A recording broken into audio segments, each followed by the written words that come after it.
එදා කුටි ත්‍රස්තවාදයේ පරාජයට පත් කරන ක්‍රියාදාමයට සහයෝගය දෙන්න කියලා ඒ වෙනුවෙන් අපි රජයට ඒ වෙනුවෙන් අපේ සහයෝගය ලබා දිය යුතුයි කියලා ජනතා විමුක්ති පෙරමුණ ඇතුලේ මමත් සුමන් සමරසිංහ සහෝදරයා ඇතුළු කීප දෙනෙක් තර්ක කරනකොට අද මේ ඉන්න ජනාධිපති අනුර දිසානායක තමයි එදා කිව්වේ LTTE පරද්දන්න ආණ්ඩුවට සහයෝගය දෙන්න වුණොත් අපේ ත්‍රිකුණාමලයේ ඉන්න සමාජිකයාට බංකර් රස්සේ රින්ගන්න වෙයි කියලා.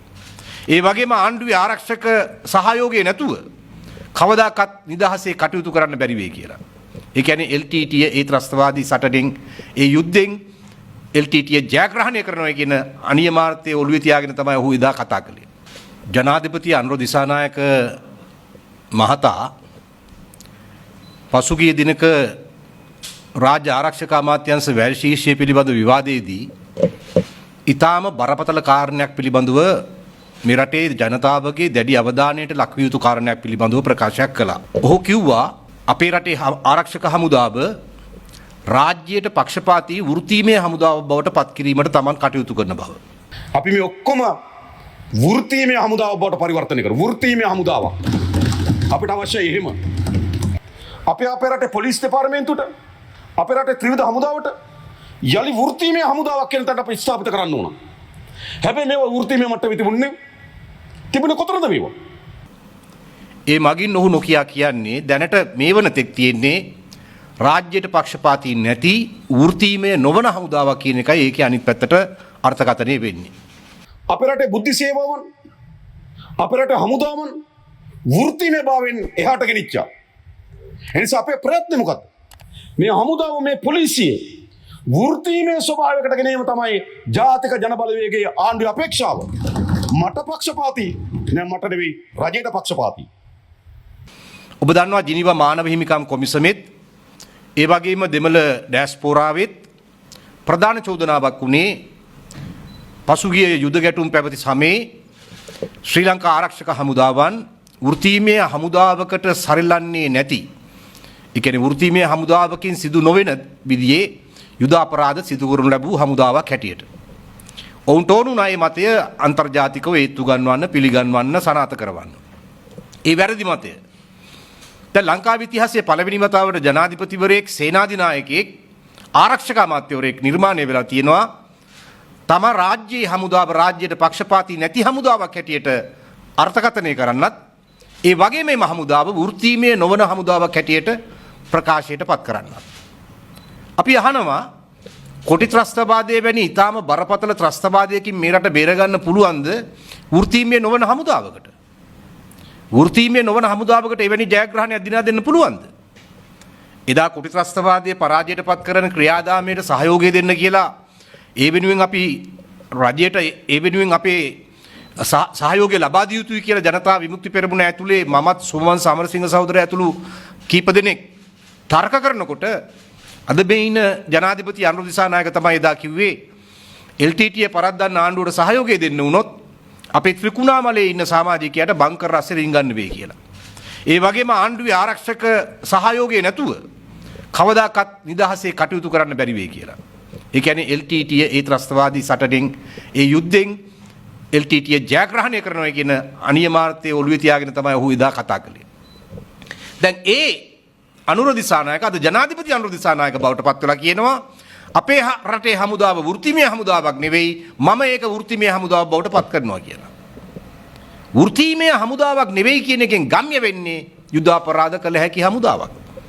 යුද අපරාධ නෙවෙයි, ඊටත් වඩා අපරාධ කරන්න ඉඩ තියෙන හමුදාවක්. වෘත්තීමය නෙවෙයි කියන එකෙන් අර්ථ ගන්නන්නේ ඒක. ඉතින් කිසිම දවසක අපි ඊටාම දැඩි ලෙස අපේ විවේචනයට ලක් වෙච්ච රනිල් වික්‍රමසිංහ ජනාධිපති වෙලා ඉඳද්දිවත් මේ රටේ ආරක්ෂක හමුදා වෘත්තීමය නොවන හමුදාවක් හැටියට අර්ථකථනය කළේ නැහැ.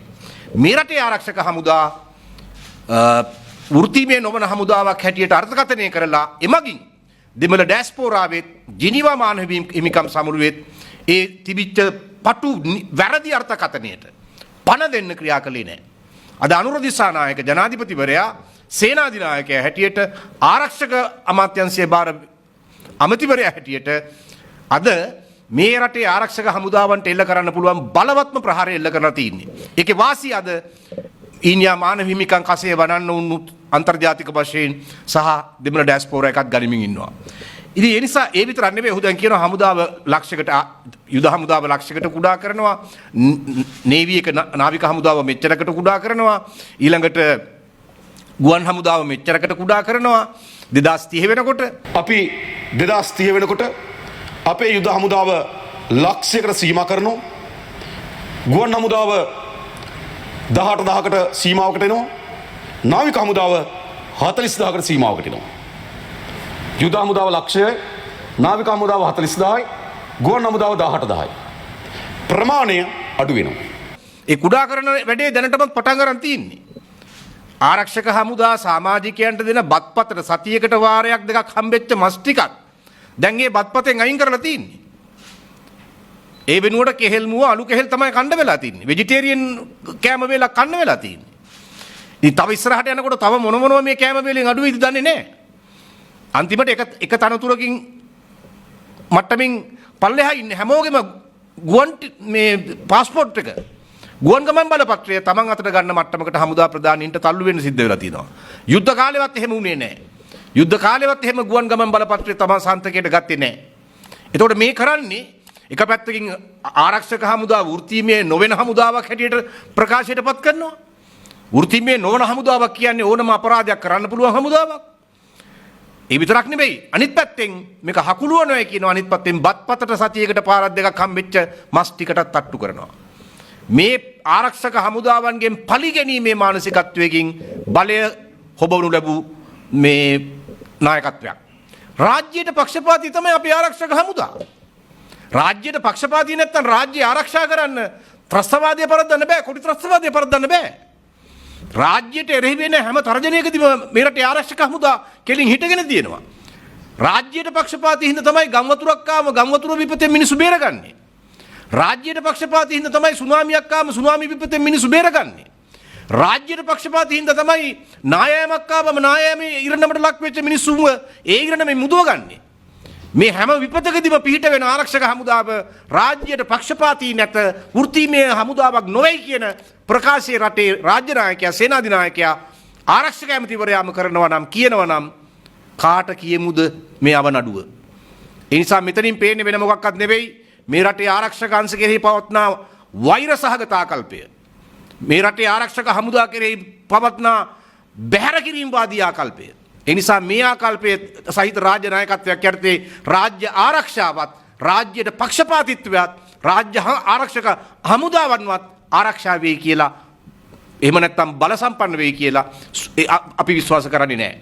ඒ නිසා මේ රටේ විශේෂයෙන්ම ජාතික ආරක්ෂාව කෙරෙහි විශාල දායකත්වයක් දුන්නු අපේ ආරක්ෂක හමුදාවන්ට ජීවිත පුදලා අතපය ඇස් ඉස්මස්ලේ දන් දීලා මේ මහා අනේකවිධ කැපකිරීම කරලා අපේ රටේ ඒකීය භාවයට ජීවිතයෙන් රුධිරයෙන් පණ දීපු ආරක්ෂක හමුදාව මෙවැනි තුට්ටු දෙකේ ප්‍රකාශවලට ලඝු කරලා ඔවුන්ට ලැබෙන කෑම එකේ තිබිච්ච මස් ටිකට තට්ටු කරන මේ පාලනය ඊටාම පිළිකුල් කටයුතු ලෙස අපි ප්‍රතික්ෂේප කරනවා මිසරන් නෙවෙයි. මේ ක්‍රියාදාමයේ මේ ප්‍රකාශය ඇතුළු මේ සමස්ත ක්‍රියාදාමය අපි පිළිකුලෙන් බැහැර කරනවා හෙලා දකිනවා.